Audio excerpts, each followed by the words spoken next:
तीन भुवन में सार वीतराग विज्ञानता। शिव स्वरूप शिवकार नमहु त्रियोग समारिके। नमहु त्रियोग समारिके। दौलत राम जी द्वारा लिखित यह है छहडाला नामक ग्रंथ है। इसकी चौथी ढाल में श्रावकों के व्रतों की चर्चा चल रही थी। माने श्रावक का बाहरी जीवन किस प्रकार का होना चाहिए, यह उसकी मुख्यता से की जा रही चर्चा है। क्योंकि अंतरंग में तो श्रावक अपने आत्म स्वरूप का श्रद्धानी होता है। यहाँ व्रती श्रावक की बात कही जा रही है, तो वह व्रती श्रावक दो कषाय चौकड़ी के अभावजन्य निर्मल परिणति से युक्त है। अंदर में सम्यक दर्शन और सम्यक ज्ञान मौजूद है। अनंतानुबंधी क्रोधमान माया लोभ और अप्रत्याख्यानावरण क्रोधमान माया लोभ, इनका उस ज्ञानी के अभाव वर्तता है। और इनके अभाव होने पर बाहर में जो व्रत परिणाम उसके हृदय में आते हैं, उन परिणामों को व्यवहार से संयम कहा जाता है। श्रावक के जीवन की यहाँ चर्चा चल रही है। बाहर में उसके जीवन की निर्मलता और पवित्रता किस प्रकार से होती है, इस संबंध में कल तक हम यहाँ 5 अणुव्रतों की चर्चा कर चुके हैं। आज यहाँ से हम उसी चर्चा को थोड़ा सा और आगे बढ़ाएंगे 3 गुण व्रत के रूप में। देखिए 11 नंबर का छंद, 11 नंबर का छंद कल हमने पढ़ लिया था, उसकी लास्ट लाइन रह गई थी। माने जहाँ से दिग्व्रत की चर्चा प्रारंभ होती है। ऊपर से ही छंद को पढ़ते हैं, सरल अर्थ पूर्वक आगे बढ़ेंगे। जल मृतिका बिन और नाही कछु गहे अदत्ता, निज वनिता बिन सकल नारी सो रहे विरक्ता। अपनी शक्ति विचार परिग्रह थोड़ो राखे, 10 दिस गमन प्रमाण ठान तसु सीम न नाके। जल और मिट्टी के बिना बिना दिया हुआ कुछ भी ग्रहण नहीं करते। अपनी पत्नी के अतिरिक्त सर्व जगत की नारियों से वे विरक्त रहते हैं और अपनी शक्ति का विचार कर। ये थोड़ा मार्मिक बिंदु है, ज़्यादा चर्चा नहीं करूँगा, फिर भी अपनी शक्ति का विचार करके परिग्रह को सीमित मात्रा में मर्यादा में रखते हैं। आप देख लो आप में कितनी शक्ति है। बहुत सारे ऐसे लोग हैं जो मर्यादा में जीवन जीते हैं। हम इतने ही कपड़े रखेंगे, हम इतने ही जेवर रखेंगे, हमारे पास में इतना ही होगा, इससे ज़्यादा नहीं होगा। और सच बात तो यह है कि प्रदर्शन के अतिरिक्त और कुछ नहीं है। सिर्फ मानसिक संतुष्टि के अलावा और कुछ नहीं है। रोजाना दिन में 4-4, 5-5 बार कपड़े बदले, 10-10 ड्रेस बदले, सुबह अलग, फिर बाद में अलग, फिर अलग, फिर अलग, फिर अलग, फिर आधे घंटे बाद में फिर बदल आए, फिर बदल आए। तो तू कर क्या रहा है भाई? ये बार बार वस्त्र बदलने की चेष्टा बार बार देह बदलने रूप कर्म को धारण करा रही है, प्राप्त करा रही है। तो परिग्रह की मर्यादा और सीमा भी बहुत जरूरी है, और जितना संभव हो सके मर्यादा में रहने की कोशिश रखनी चाहिए, करनी चाहिए। अनाप शनाप होता है पैसा। यदि गंभीरता से विचार करो, कई बार इस तरह के मैसेज वगैरह भी आते हैं कि आपके हाथ में जो मोबाइल है ना, उसके 90% फीचर्स ऐसे होते हैं जो आपके किसी काम के नहीं हैं, जो कभी काम नहीं आते हैं। आपके घर में रखी हुई 80% वस्तुएं ऐसी होगी जो कभी काम नहीं आ रही है। हर साल दिवाली के सफाई में वो अटाला निकलता है, फिर उस अटाले को ये सोच करके रख दिया जाता है कि वो कभी ना कभी काम आएगा, और फिर वो कब देखते हैं उसे दोबारा, जब अगली साल दिवाली की सफाई होती है तब, और फिर देख करके फिर उसे रख देते हैं। ये खाम का परिग्रह है। जैसे जितना कम किया जाए उतना अच्छा है। जो वस्तुएं काम की नहीं हो उन वस्तुओं को तुरंत निकाल देना चाहिए। आपको जिसकी उपयोगिता नहीं लगती हो, जो उपयोग में आने जैसी नहीं लगती हो, उसे तुरंत उसी प्रकार उसे तो निकाल दो। उसे जरूरत नहीं है ज़्यादा। नहीं, कभी काम अरे काम आएगी तो नई आ जाएगी। पुरानी लकड़ियाँ होगी, पुराने पेज होंगे, पुराने न मालूम क्या क्या होंगे, लोहा लकड़ियाँ न मालूम ऐसी दुनिया भर की चीज़ें। ये कह रहे हैं परिग्रह को सीमित करो, शक्ति का विचार करके करो, शक्ति से ज़्यादा भी नहीं। क्योंकि जहाँ मर्यादा करने की बात कही है ना, वहाँ ऐसा मत समझ लेना यार मेरे पास वाले ने तो इतना ले लिया तो मुझे भी इतना लेना चाहिए। नहीं नहीं, हर व्यक्ति की अपनी अपनी शक्ति है। चलिए 5 अणुव्रत। अब यहाँ से शुरू हो रहे हैं 3 गुणव्रत। टोटल 12 व्रत होते हैं श्रावकों के। 5 अणुव्रत, 3 गुणव्रत और 4 शिक्षा व्रत। हम लोग सब श्रावक हैं, अपने जीवन की यहाँ बात कर रहे हैं। सो प्लीज मुनिराजों के संदर्भ में किसी तरह के कोई प्रश्न नहीं करें। हम मुनिराजों के संदर्भ में आदेश उपदेश देने वाले कोई नहीं है। और जब मुनिराजों की चर्चा दौलत राम जी करेंगे तो हम फिर बात करेंगे ही, जो भी करनी होगी बात हमारे को। जब चर्चा श्रावकों की चले तब भी आप मुनिराजों की करने लगो, फिर मुनिराजों की चलेगी तब क्या करोगे? तो अभी तो हमारा नंबर है, अभी तो हमारी खिंचाई करने की कोशिश कर रहे हैं कि तुम पहले अपने जीवन को देखो, तुम्हारा जीवन कैसा है। 3 गुणव्रतों की चर्चा कर रहे हैं। पहले गुणव्रत का नाम है दिग्व्रत।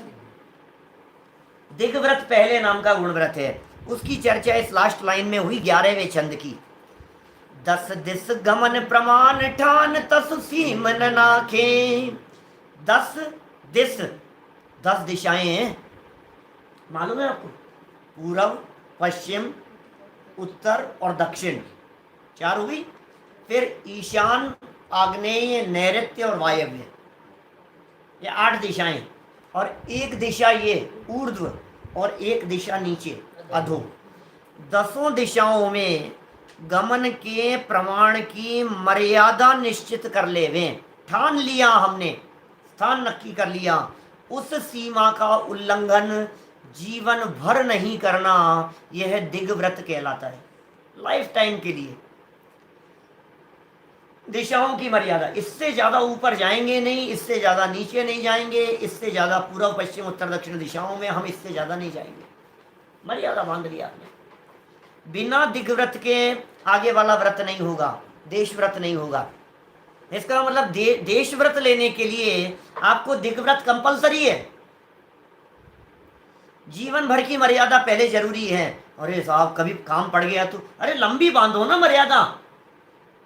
बहुत सारे लोग मुझे ऐसे अपने परिचित लोग दिखाई देते हैं, प्रेमचंद जी बजाज साहब जैसे, जीवन भर की मर्यादा है उनकी, इसके बाहर नहीं जाएंगे, देश के बाहर जाएंगे ही नहीं।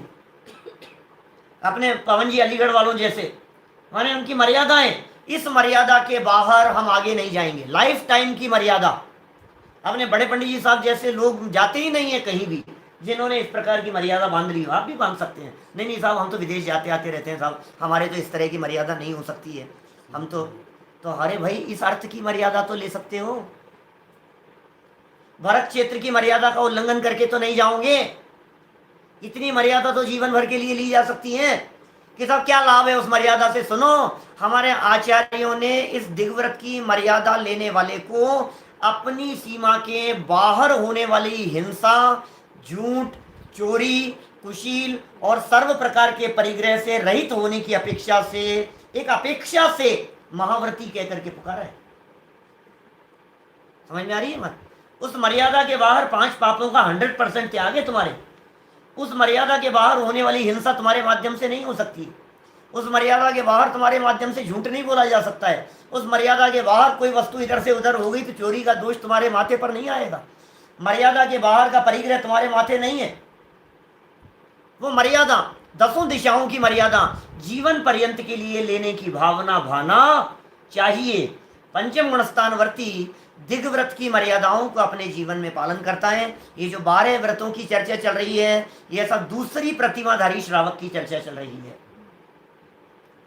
और हम पहले स्पष्टीकरण कर चुके हैं, श्रद्धा पूर्वक विवेक से क्रिया करने वाला, अंदर में स्वरूप की रमणता पूर्वक, 2 कषाय चौकड़ी के अभाव जन्य शुद्ध परिणति पूर्वक जो बाह्य आचरण है वो सब व्यवहार चारित्र कहलाता है। और अंदर में जो शुद्धि है वो निश्चय से चारित्र है।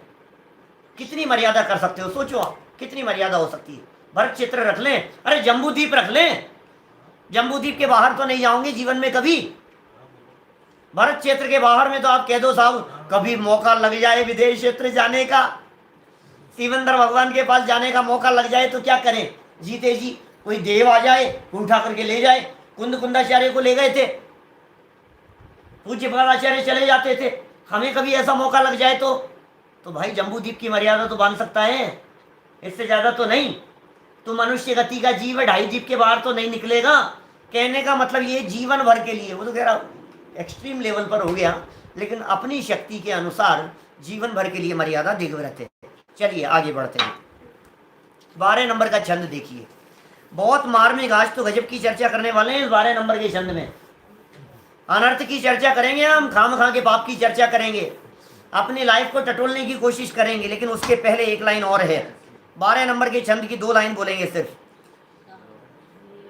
ताहू में फिर ग्राम गली गृह बाग बजारा, गमना गमन प्रमाण ठान अन सकल निवारा। क्या कह रहे हैं, ताहू में फिर, उसमें फिर क्या करें, दिग्व्रत तो ले लिया जीवन भर के लिए, उसके बाद ताहू में माने उसमें, फिर माने बाद में, ग्राम इस गांव से ज्यादा नहीं जाएंगे, लिमिटेड टाइम के लिए।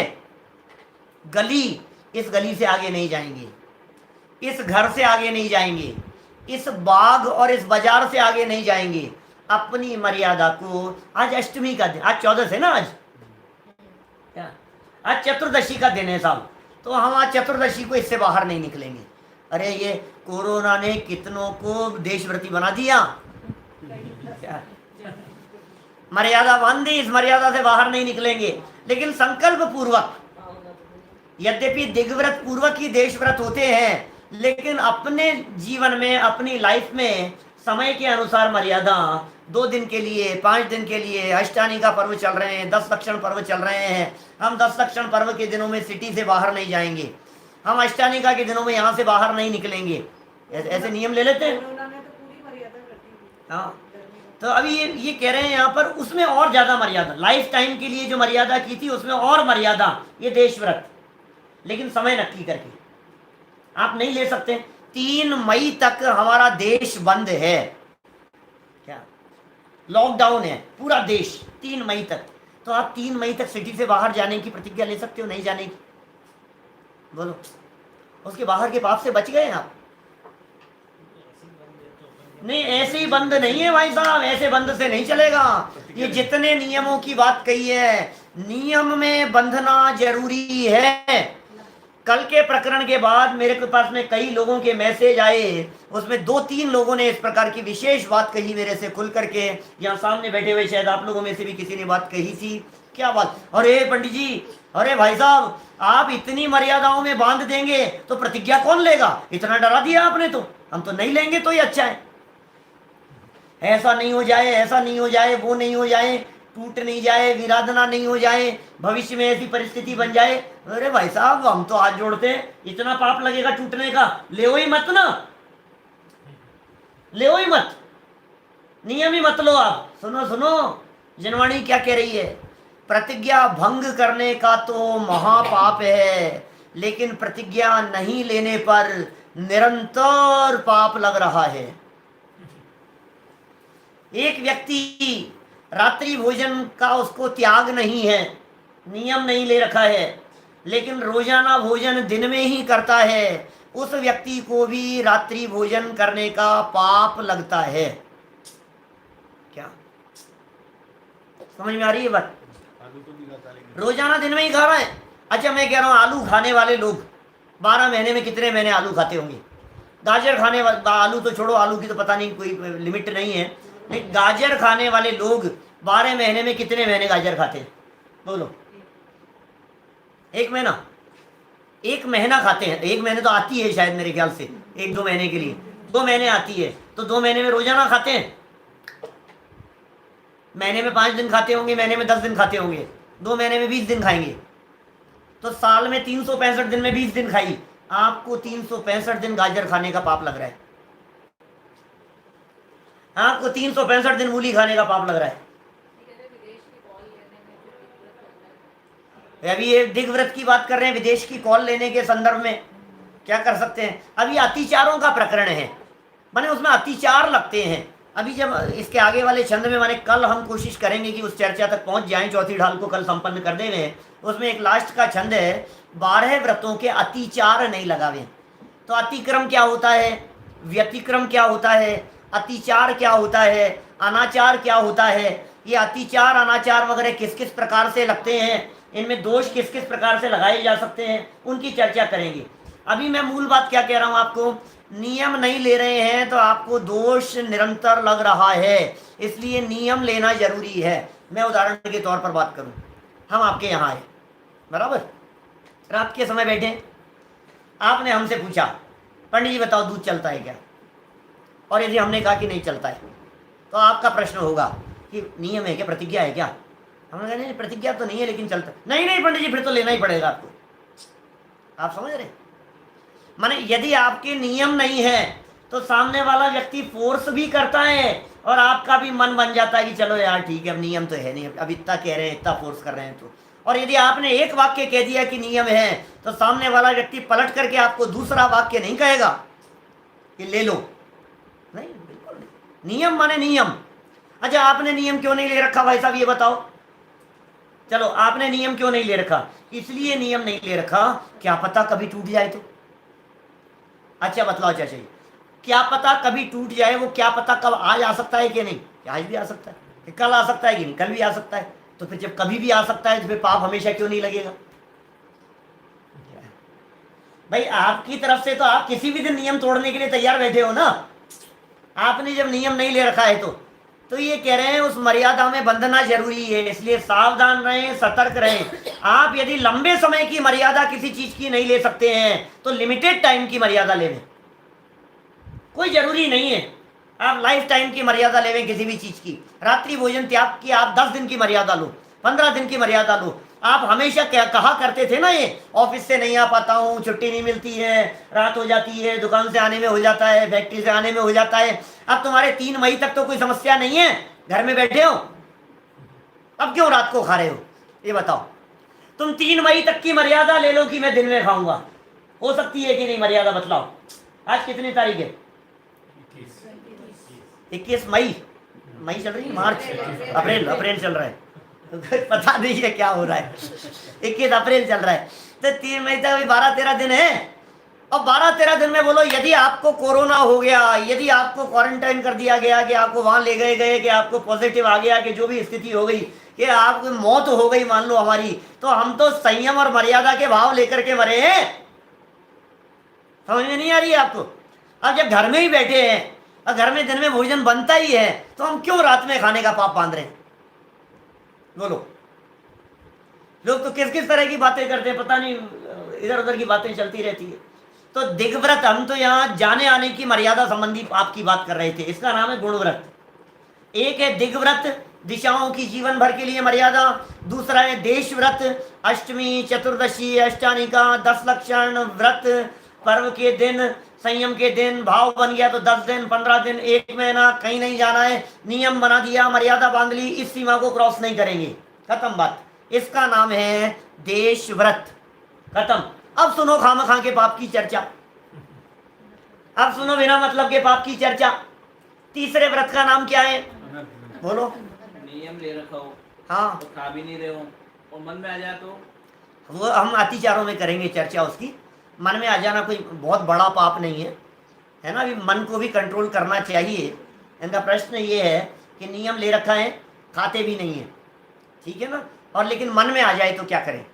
तो इसीलिए हमने कही थी, क्या बात कही थी, ज्ञान की बात है। सम्यक ज्ञानी होए बहुरी दृढ़ चारित्र, ये इसलिए कही थी ये बात। आपके जो मन में आ गई है ना, ये मन में इसलिए आ गई है कि आप सम्यक ज्ञानी नहीं हो। ये मन में इसलिए आ गई है कि श्रद्धा मजबूत नहीं है। ये मन में इसलिए आ गई है कि आपने जिस चीज का त्याग किया है उसके गुण दोष के बारे में विचार नहीं किया। क्या? अच्छा मैं आपसे पूछता हूं, कभी किसी व्यक्ति को दुनिया में, हिंदुस्तान में, सोचना जरा, निगाह दौड़ाना, किसी व्यक्ति को पोटी खाने का मन में आती है क्या? कैसी गंदी बात कर रहे हो यार, बिल्कुल शर्म नहीं आती है आपको? किस तरह की बात बोल देते हो? क्यों नहीं आती है, मैं पूछना चाह रहा हूँ। दुनिया में किसी भी व्यक्ति को जिस वस्तु को आपने गंदा समझ लिया, जिस वस्तु को आपने इतना खराब समझ लिया, जिस वस्तु के नाम लेने मात्र के अंदर इतने लोगों के दिमाग में बात घूम गई है, सुनने वालों के दिमाग में, कि आप कैसी बात कह रहे हो, तो आप समझ लीजिए इसका मतलब जब दिलो दिमाग में उसके बारे में घृणा आ गई ना कि नहीं है, तो फिर उसको नहीं खा सकता है।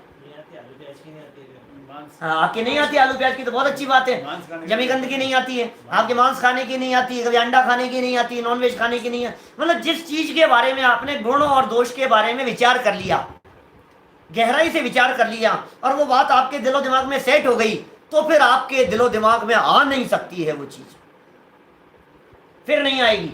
अच्छा बोलो, मैं आपको अब उल्टी बात कहता हूं, दुनिया में कोई व्यक्ति के खाने की मन में नहीं आती, लेकिन कई उदाहरण और फोटोग्राफ दिखा सकता हूं मैं आपको जिसमें पोटी खाता हुआ दिख रहा है। अरे कैसी बात करते हो, ऐसा कैसे हो सकता है? 6 महीने का बच्चा, 9 महीने का बच्चा सुसु पोटी के अंदर बना हुआ है, उसको कुछ होश नहीं है, हाथ में आ गए हैं उसके मुंह में, हो सकता है, संभव है ना, इस तरह की चीजें हो जाती है ना ऐसी कभी। करता कोई नहीं है, करना कोई नहीं चाहता है, और आप उसके खींच के डांट लगाते हो, होता है ऐसा। अरे नहीं, ये खबरदार नहीं खाएगा, चप्पल खा रहा है, चुप चुप चुप, चप्पल नहीं खाएगा। अब वो कह रहा है मुझे तो अच्छा लग रहा है। अरे मूर्ख, तुझे अच्छा लग रहा है, तुझे पता नहीं है, तुझे अकल नहीं है, तुझे अकल नहीं है क्या खाने योग्य और क्या नहीं खाने योग्य है। अब ये कह रहा है मेरे तो मन में आती है, मैं तो खाऊंगा।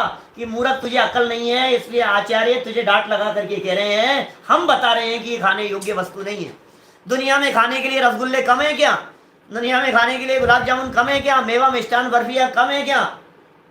बादाम खा, काजू खा, मेवा मिष्ठान खा, उनकी मन में नहीं आ रही। और कभी कभी तो आश्चर्य ऐसा लगता है कि शादी विवाह में जाओ तो जहां वो जो बादाम के हलवा जहां रखा हुआ है ना, जिस जगह पर, वहां तो खाली पड़े, वहां तो कोई व्यक्ति खड़ा नहीं है लेने के लिए। और जहां वो जो है ना, जहां पास्ता, कचौरी, समोसे, क्या कहेंगे इसको, ये पानी पतासी, गोलगप्पे और ये भेल और इस तरह की चीजें रहती है, वहां देखो आप कैसे टूट पड़ते हैं, जैसे तो कोई वो 500-700 रुपए किलो का वो बादाम का हलवा नहीं, और ये 50-25 रुपए की 10-20 इनमें मरे जा रहे हैं। कैसी हालत है मैगी में। क्या करें भाई, जगत का हाल इसी प्रकार का है। 3 व्रतों की बात में पहला नाम क्या था? जल्दी बोलो, जल्दी बोलने वाले को गिफ्ट मिलेगा। दिग्व्रत, देशव्रत दूसरे नंबर पर। तीसरे नंबर पर अनर्थ दंड, अनर्थ दंड व्रत।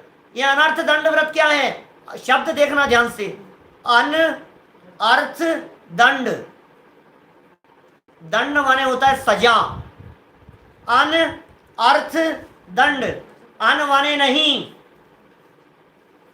अन माने नहीं, अर्थ माने प्रयोजन। अन अर्थ बिना प्रयोजन, बिना मतलब, और दंड बिना मतलब में दंड का भागीदार हो रहा है, बिना मतलब में सजा का हकदार हो रहा है, उसका नाम है अनर्थ दंड।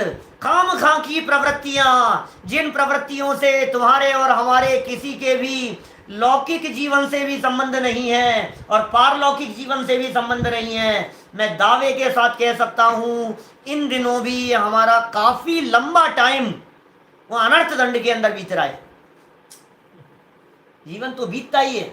मैं एक नॉर्मल आम आदमी की बात करूं जिसमें स्वाध्यायी लोग शामिल नहीं हैं, गहरे अभ्यासी लोग शामिल नहीं हैं, लेकिन नॉर्मल आम आदमी की बात करो तो लाइफ का 90% टाइम उसका अनर्थ में जा रहा है, खाम में जा रहा है, बिना मतलब में जा रहा है, व्यर्थ की चर्चाओं में जा रहा है, दूसरे के राग द्वेष में जा रहा है, दूसरों की चर्चा करने के अंदर जा रहा है जिनसे हमारा कुछ लेना देना नहीं है। चाहे वे राजनीति की चर्चाएं हों, चाहे खेल की चर्चाएं हों, चाहे अमेरिका के बारे में बात कर रहा हो, खुद की घर की तो निपट नहीं रही है और अमेरिका की राजनीति सुधारने चला है, वहां की इकोनॉमी। अब पाकिस्तान को ले लेकर के बैठा है। मोदी जी को तो पाकिस्तान को उड़ा देना चाहिए कि वाह रे वाह, उड़ा देना चाहिए, तू तेरे को बना देते हैं प्राइम मिनिस्टर अभी।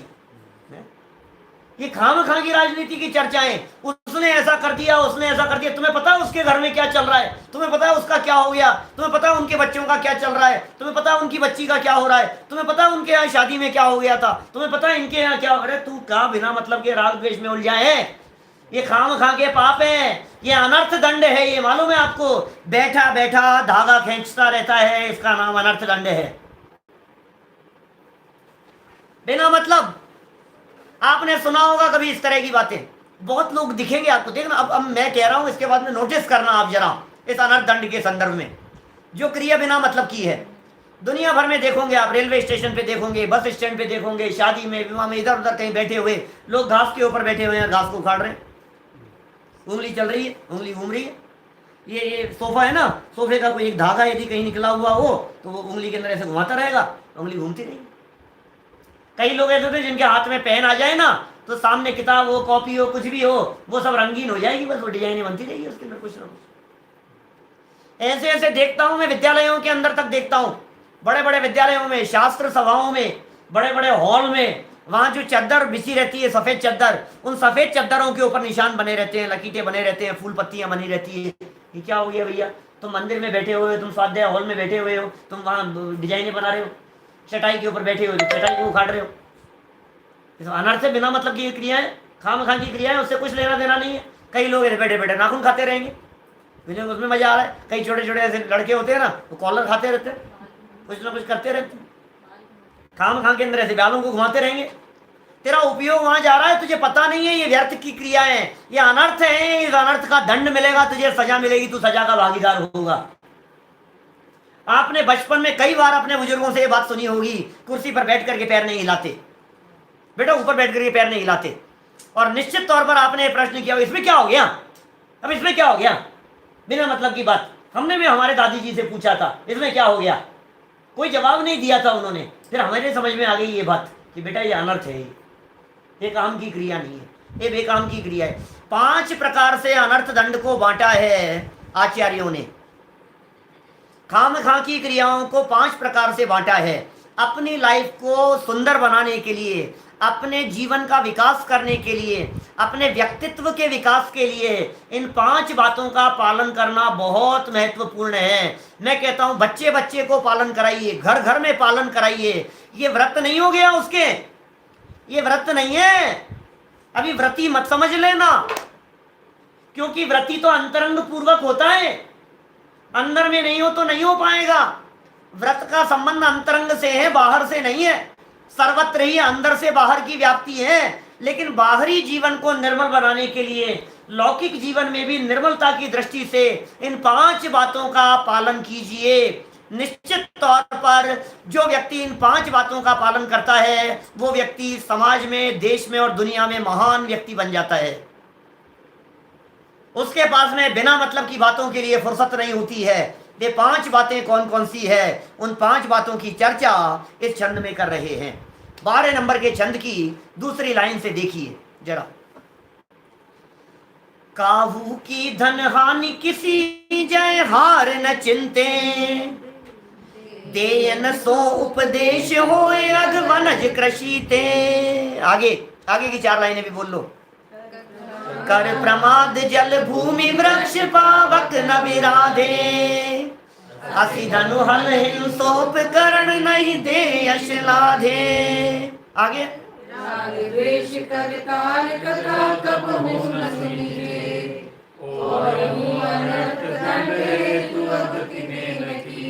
ओहो, क्या क्या बातें कह दी है। 5 बातें हो गई है यहाँ। नंबर 1, पहली बात को कह रहे हैं अप ध्यान। 5 शब्द हैं बेटा, 5 शब्द याद रखना। दूसरों की तरफ मत देखो, सिर्फ अपने आप की तरफ देखो। पहली चीज क्या है? अप ध्यान। अप ध्यान माने क्या है? खोटा ध्यान, बिना मतलब का ध्यान, बिना मतलब का विचार, बिना मतलब का चिंतन। खाम खा के विचार अपने दिलो दिमाग में, खोपड़ी में घूमता जा रहा है, खाम खा के विचार चल रहे हैं, यह अप ध्यान है। अप ध्यान में क्या क्या बातें ली है यहाँ दौलत राम जी ने? ये कह रहे काहू की धन हानि, किसी के धन की हानि, किसी के नुकसान के बारे में है ना। काहू की माने किसी की, धन हानि, किसी जय हार ना चिंते। दूसरों की हार के बारे में, दूसरों की जीत के बारे में, दूसरों की धन हानि के बारे में, दूसरों की धन वृद्धि के संदर्भ में, उससे तुम्हारे लौकिक जीवन का संबंध रंच मात्र भी नहीं है। देखो, पारलौकिक जीवन तो उत्कृष्ट अलग है ही। अभी मैं पारलौकिक जीवन की बात नहीं कर रहा हूं। मैं क्या समझ में आ रही है क्या बात? ए मिस्टर, समझ में आ रही है क्या बात क्या कह रहा हूं? लौकिक जीवन का तो संबंध है ही नहीं, पारलौकिक तो बहुत दूर की बात है। लौकिक जीवन में भी कुछ भला नहीं हो रहा है इधर उधर झांक करके, समझ में आ रही है बात? माने उसमें लौकिक जीवन, निगाह इधर रहनी चाहिए, निगाह नहीं हटनी चाहिए इधर से उधर। लौकिक जीवन कैसे भला बनेगा? आपको क्या मतलब है इस क्लास के अंदर वो फेल हो गया, क्लास के अंदर उसके इतने नंबर आ गए, हमारे स्कूल के अंदर वो तो ऐसा कर रहा है, ये तो ऐसा कर रहा है। आप उसको तो देखो, पड़ोसी को तो देख ही नहीं रहे हो। ये दूसरे के बारे में विचार करता रहता है। यहां बैठे बैठे हम राजनीतिक पार्टियों के बारे में विचार चिंतन करते रहेंगे। सिर्फ ये विचार चलता रहेगा हमारे दिलो दिमाग में कि ये राजनीतिक पार्टियां क्या क्या कर रही है। ये आ जाएगी पार्टी, ये आ जाएगी, ये जीत जाएगी, कितनी सीटें हैं, इतना हो जाएगा, वहां ये हो जाएगा। तेरे को कौन निहाल करने वाला है ये बता मेरे को। क्या हमें कोई निहाल नहीं करने वाला है। मैं ये कह रहा हूं कौन सी पार्टी है आज तुम्हारे घर में खाना खाने के लिए डाल करके जा रही है, बतलाओ मेरे को। और फिर तो सभी डाल रही है, फिर क्या फर्क पड़ रहा है उससे? हमारे घर में यदि तकलीफ होगी तो कौन व्यक्ति तुम्हारे को आकर के सहयोग प्रदान करेगा? खेल चल रहे हैं, ऑस्ट्रेलिया में खेल चल रहा है, वहां चल रहा है, यहाँ चल रहा है, वर्ल्ड कप हो रहे हैं, और दिन भर बैठे ऐसे जम करके बैठे हुए हैं, खाना भी यहीं, चाय भी यहीं, कॉफी भी यहीं, यहीं बैठेगा, यहीं लेगा, जैसे तो अगली बॉल जैसे तो खुद ही खेल रहा है। मैं तो पुराने जमाने की बात कहता हूँ, सचिन तेंदुलकर आउट हो जाए तो हिंदुस्तान की न मालूम कितनी टीवियां फूट जाए, 0 पर आउट हो जाए तो। फर्स्ट बॉल पर यदि आउट हो जाए तो क्या स्थिति हो जाए। कपिल देव के जमाने की बात करो आप, अभी तो पता नहीं क्या हाल है, जो भी है, लेकिन कैसी स्थिति है। किसी की जीत के बारे में, किसी की हार के बारे में, किसी की राजनीति के बारे में अभी मुद्दा बना हुआ है कोरोना। ये चाइना वालों की तो ऐसी तैसी कर देनी चाहिए। अमेरिका को उसके खिलाफ सख्त एक्शन लेना चाहिए। तू कौन है भाई साहब? तू कौन है ये बता मेरे को, तू है कौन?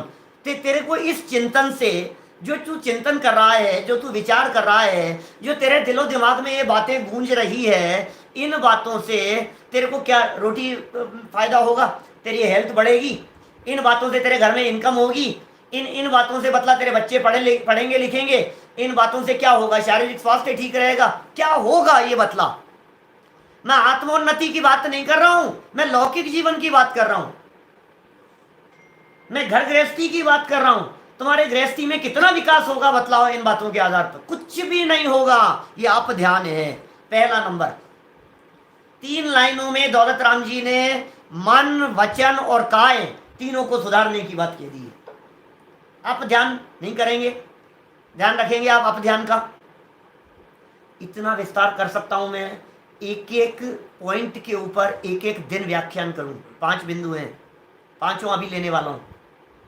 एक एक पॉइंट के ऊपर इतना विस्तार है। अपने दिमाग को सिर्फ दौड़ाते रहिए। हम ऐसी वस्तुओं का विचार चिंतन नहीं करेंगे। ये बिना मतलब का विचार है यार, इस विचार से कोई मतलब नहीं है। ये खाम का विचार है।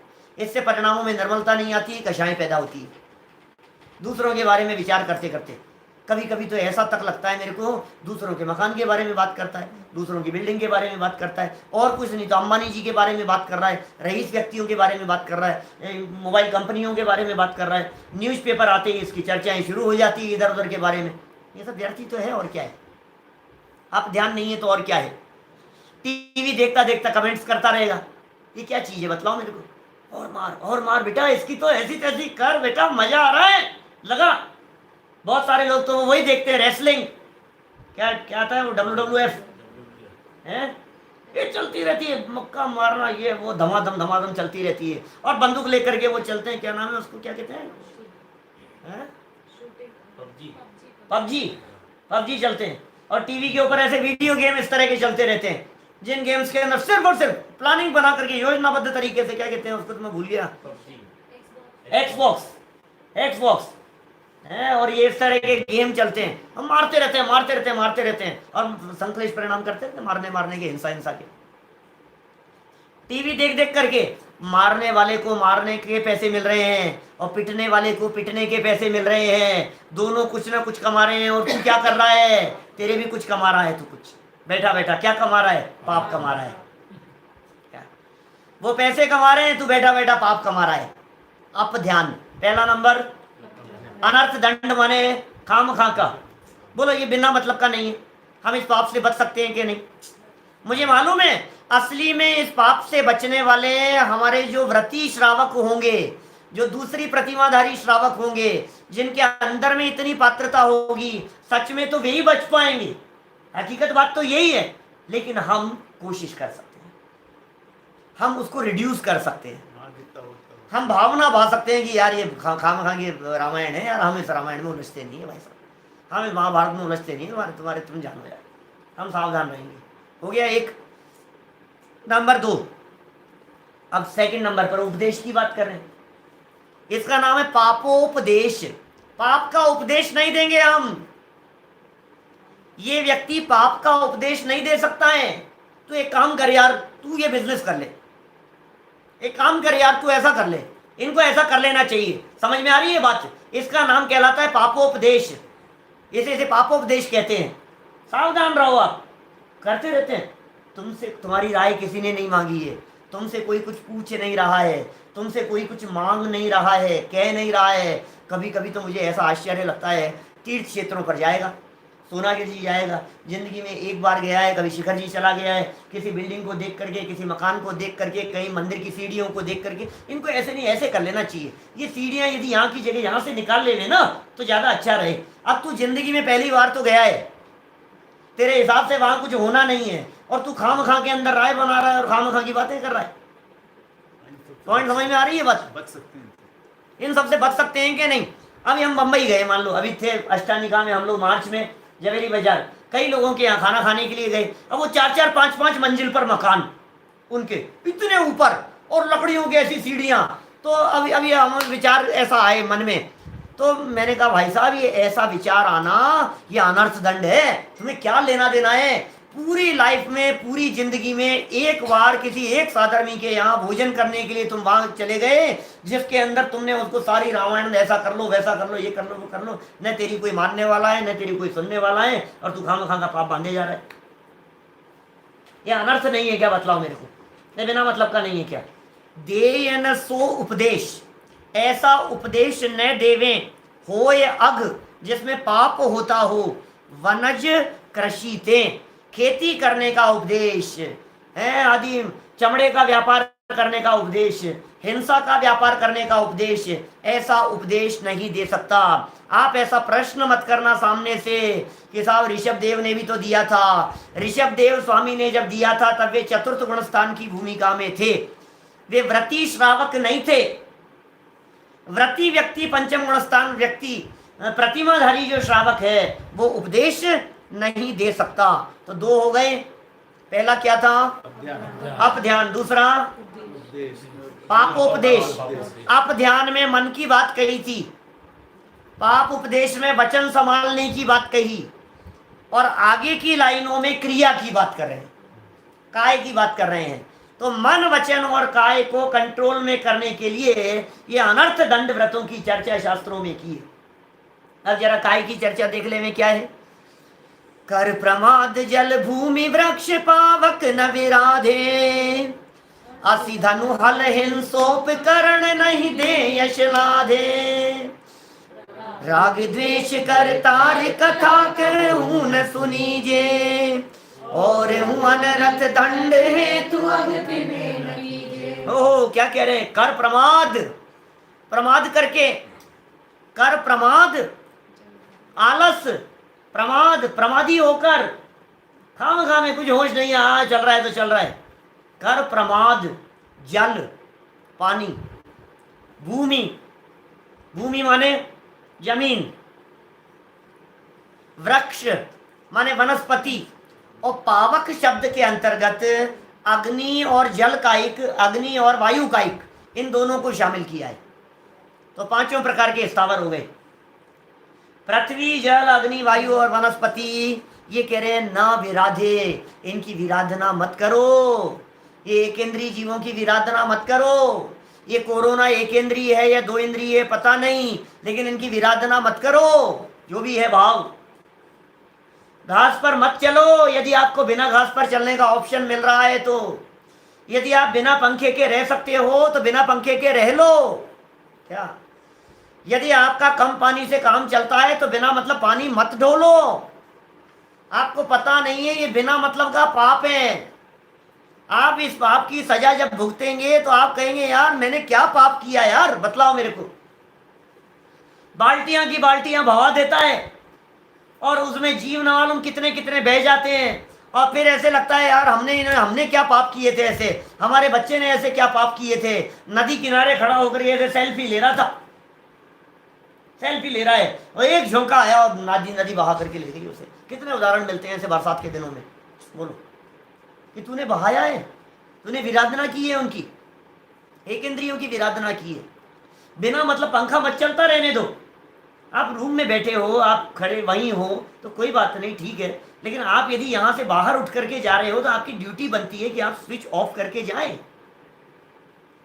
बिजली के बिल का सवाल नहीं है, उसमें अग्निकायिक जीवों की हिंसा हो रही है, इसमें वायुकायिक जीवों की हिंसा हो रही है, इसमें विराधना का पाप लग रहा है। आप सतर्क रहिए।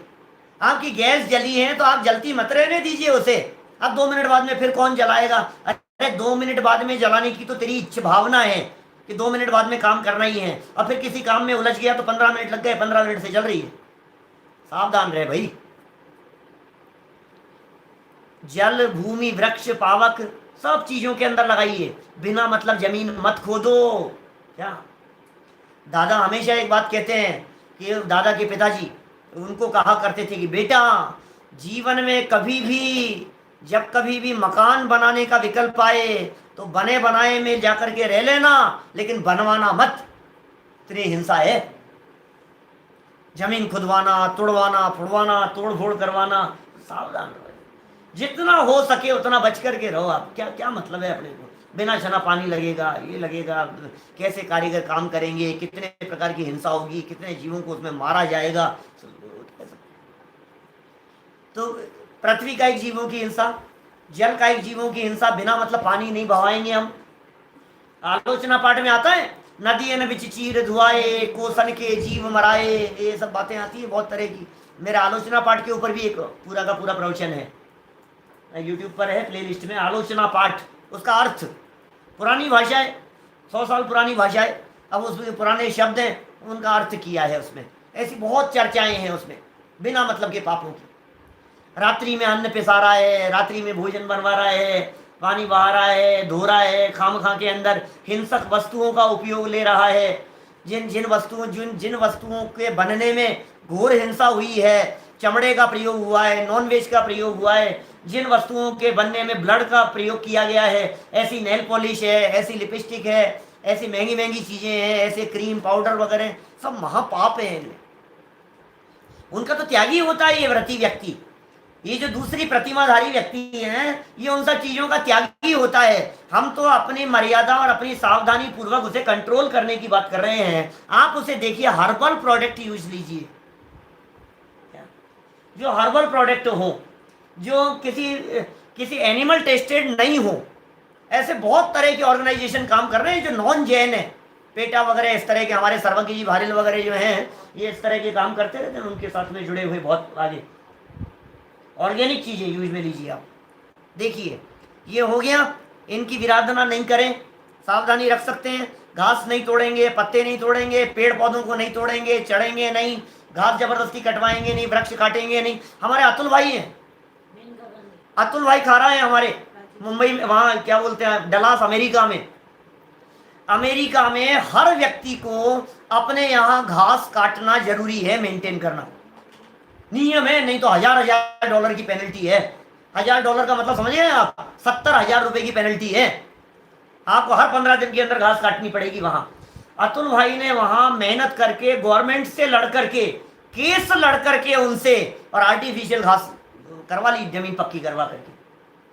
परमिशन नहीं मिली, कोर्ट में केस किया, बहुत किया ऐसा सब कुछ, और आर्टिफिशियल घास की सारी व्यवस्था करके वो लगवाई उन्होंने। ऐसे ऐसे लोग अमेरिका में इस तरह के साधर्मी हैं हमारे, जो इतना सोचते हैं घास नहीं उखाड़ेंगे हम।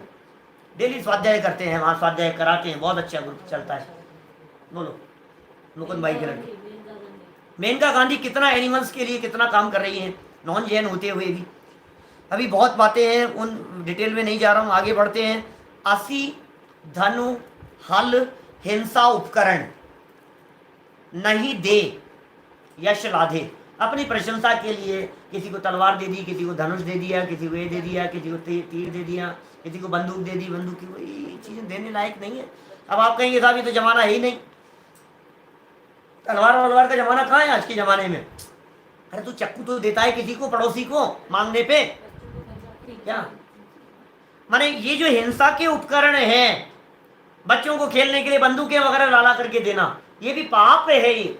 आप बचपन से तो उसको डिस्क्याउं करना सिखा रहे हो, और फिर बाद में वो बड़े अपराध करता है तो तुम कहते हो यार ये क्या उसको वो दया नहीं आ रही है उसके हृदय में, वो निर्दयता पनप रही है उसके हृदय में। सामने वाले व्यक्ति को गोली मार करके मर जाने पर, चाहे वो टीवी की स्क्रीन पर मार रहा हो, वो एक्सबॉक्स खेल खेल करके मार रहा हो, गोलियां मार रहा हो, लेकिन उसके परिणामों में कठोरता डेवलप हो रही है। समझ रहे हैं आप? क्रूरता डेवलप हो रही है उसके परिणामों में। डे बाई डे वो उसका नेचर उस तरह का बनता चला जा रहा है। हमें पता नहीं लग रहा, कुछ नहीं है, अरे नहीं नहीं अपने बच्चे ऐसे नहीं होंगे, अपने अरे अपने ऐसा थोड़ी नहीं होगा, तुम्हें पता नहीं है क्या हो जाएगा। बी अलर्ट, सावधान रहो। यहां तो इतना कह रहे हैं कि ये ऐसा व्यक्ति जो दूसरी प्रतिमाधारी 5वें गुणस्थान वाला व्रती है, व्रती श्रावक है, चारित्र पालन करने वाला व्यक्ति है, ये चक्कू किसी पड़ोसी को देता नहीं है मांगने पर, ब्लेड नहीं देता है मांगने पर, पेचकस ऐसी चीजें नहीं देता है जिन वस्तुओं के माध्यम से सामने वाला व्यक्ति आत्महत्या कर सके। तुम्हें नहीं पता, वो ले गया और ले जा करके उसने अपनी नस काट ली, आत्महत्या करके मर गया। दीपक नहीं देता है, माचिस नहीं देता है, दियसलाई नहीं देता है, घर घर जाकर के दीपक जलाना ये हिंसा दान नाम का अनर्थ दंड है। मैं आपको इशारा करना चाह रहा हूं उस बात की तरफ, दीपावली के दिन घरों में, शहरों में, गांवों में घर घर में जाकर के दीपक रख करके आते हैं। वो जमाना गया है जब रोशनी के लिए दीपकों की जरूरत हुआ करती थी। घर घर जाकर के जला जला करके आ रहा है। आपके घर में जाकर के 4 औरतें मिलकर के जाएंगी और दूसरों के घरों में जाकर के दीपक जला करके आएंगी। शहरों में इस प्रकार का होता है, फिर वहां बम पटाखे फोड़े जाएंगे। ये हिंसा का साधन है, वो अग्नि का एक जीव है और उसके माध्यम से जल सकता है, उसका पूरा मकान जल सकता है। अरे नहीं नहीं, अरे यार ऐसा भी होता है क्या? ऐसा भी होता है क्या? होता नहीं है, लेकिन तुम हिंसा की वस्तुओं का दान क्यों दे रहे हो? हिंसा दान से बच सकते हो आप, हमें नहीं करना है यार, कोई बात नहीं, ठीक है ना? वैसे जाओ, मिलो, खूब प्रेम व्यवहार रखो ना, क्या दिक्कत है? नहीं दे यशला दे। और राग द्वेष कर तार कथा कहूं न सुनीजे। बोलो, राग द्वेष बढ़ाने वाली कथाओं को कहना भी नहीं और सुनना भी नहीं। कोई व्यक्ति तुम्हारे पास में आकर के किसी तीसरे व्यक्ति के बारे में कोई बातें कर रहा हो, कह दो यार मुझे नहीं सुनना यार, सॉरी, और कोई बात करो। भाई आपके पास, आपको पता है भाई साहब, आपको मालूम है अपने पड़ोसी वो वहाँ शर्मा जी वो ऐसे हैं, वो ऐसे हैं, ये ऐसे, उन्होंने ऐसा ऐसा कर लिया। क्यों सुने हम? ये गार्बेज बॉक्स है क्या ये? क्या जिसमें सारा कचरा डालते रहेंगे हम? दुनिया भर का कचरा, दुनिया भर का कचरा, डस्टबिन है क्या ये? हमारे दादा की बहुत अच्छा नेचर है, छोटे दादा की बात करता हूँ, बारिश जी की, माने वो बिना मतलब की व्यर्थ की चर्चाएं बिल्कुल नहीं करेंगे, किसी प्रकार के राग देश की बातों में उलझेंगे नहीं, किसी प्रकार से कोई मतलब नहीं है। कोई मेरे को मत सुना, खाम खा की बातें मुझे नहीं सुननी है, बिना मतलब की बातें। सारा अखबार इन्हीं चीजों से भरा हुआ रहता है, कोई विशेष बात? चलो अंतिम लाइन, और हूं अनरथ दंड हेतु अगति ने न कीजे। 5 हो गई भाई साहब, क्या क्या थी? नंबर 1, जल्दी बोलो नाम। अपध्यान, पापोपदेश, प्रमादचर्या, हिंसा दान और दुष्श्रुति। 5 नाम वापस बोलता हूं, 5 नामों को याद करना। अपध्यान, अपध्यान माने चिंतन, संभल करके। पाप का उपदेश नहीं देंगे किसी व्यक्ति को, चोरी का उपदेश, चोरी करने के 100 नुस्खे, ऐसी किताबें मिलती है रेलवे स्टेशनों पर, चोरी करने के तरीके, डाका डालने के तरीके, ये ऐसी ऐसी बातें। तो पाप का उपदेश दे रहा है, सिखा रहा है। हिंसा दान, ये क्या हो गया? पहला अपध्यान, पापोपदेश। फिर है प्रमादचर्या, हर चर्या में सावधानी होगी। ये जैनियों का आचरण प्रमादियों का आचरण नहीं होता है, जैनी लोग अप्रमादी होते हैं। प्रमादचर्या। फिर हिंसा दान, हिंसक उपकरणों का दान नहीं, और दुष्श्रुति, खोटी बातों को कहना भी नहीं और खोटी बातों को सुनना भी नहीं। ये सारी बातें, ये तो 5 बातें कह दी और अंतिम लाइन में निष्कर्ष कह दिया। हमने तो 5 कही है भैया, और भी जितनी अनर्थ दंड के हेतु जितनी भी बातें होवे, जिनसे पाप लगता हो, जो बिना मतलब की हो, जो तेरे आत्म कल्याण के लिए तो उपयोगी हो ही नहीं, जो तेरे लौकिक कल्याण के लिए भी उपयोगी नहीं हो, उनके ऊपर चौकड़ी मार दे। टीवी महा अनर्थ दंड है, न्यूज़पेपर महा अनर्थ दंड है। अरे साहब क्या बात कर रहे हो, पलट लो पन्ने, कोई बात नहीं, चिपके तो मत रहो 4-4 6-6 घंटे उसके। बात समझ में आ रही है क्या? एक मर्यादा तो हो उसकी, एक लिमिट तो हो भाई। जुगल जी बाबूजी तो यहाँ तक कहते थे, जिस व्यक्ति को टीवी देखने की फुर्सत मिल गई वो आत्मार्थी कैसे हो सकता है। वो उनकी तो बहुत ऊंचे लेवल की बात कहते थे। वो तो कहते थे ले जा करके चंबल में पटक दो इसे, दिया स्लाई लगा दो इसे। उन्हीं की भाषा में कह रहा हूँ मैं, क्या बताऊँ आपको। उनके घर में नहीं थी, हमारे घर में भी नहीं थी पहले 20 साल 15 साल बीच में, 18-20 साल। तो मेरा कहने का मतलब ये है, आप जितना बचने की कोशिश कर सको, जितने लोग इन 5 बातों का पालन करते हैं निश्चित तौर पर वे महापुरुष हो जाते हैं। महापुरुषों को न्यूज़पेपर पढ़ने का टाइम नहीं मिलता, महापुरुषों को टीवी देखने का टाइम वेस्ट करने का टाइम नहीं मिलता है। आत्मकल्याण की तरफ बढ़ते हैं, अंतरोन्मुखी वृत्ति वाले होते हैं, अपना लेखन करते हैं, अपना अध्ययन करते हैं, अपना जो व्यक्तित्व विकास के लिए जो उपयोगी होता है, पारलौकिक हो या लौकिक हो, जिस दिशा में उन्हें बढ़ना है, ये व्यर्थ में नहीं, टाइम वेस्ट नहीं।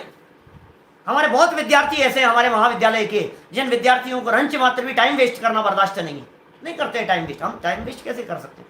5 मिनट आकर के खड़े रह जाएं, ये उन्हें बर्दाश्त नहीं होता। व्यर्थ में खड़े रहें, ये बर्दाश्त नहीं होता। हम तो गप्पों में टेलीफोन हाथ में ले ले तो आधे पौन घंटे तक बिना मतलब के गप्पे लड़ रहे हैं, बिना मतलब की बातें चल रही है। अभी तो फालतू बैठे हैं ना, तो फोन लाइन बहुत ज्यादा चल रही है।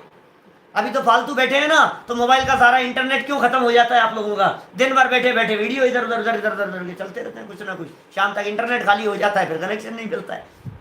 बोलो, तो सावधान रहें, सतर्क रहें, बिना मतलब के पापों से बचें, अपने जीवन को निर्मल करें, पवित्र करें, सफल करें, सार्थक करें, अपने व्यक्तित्व का विकास करें, बाह्य जीवन का भी विकास करें और आंतरिक जीवन का भी उद्धार करने का प्रयास करें। जिनका बहिरंग निर्मल होगा उनका अंतरंग भी निर्मलता की तरफ बढ़ेगा। हम सभी का जीवन सफल सार्थक हो, इसी भावना से बात को विराम दें।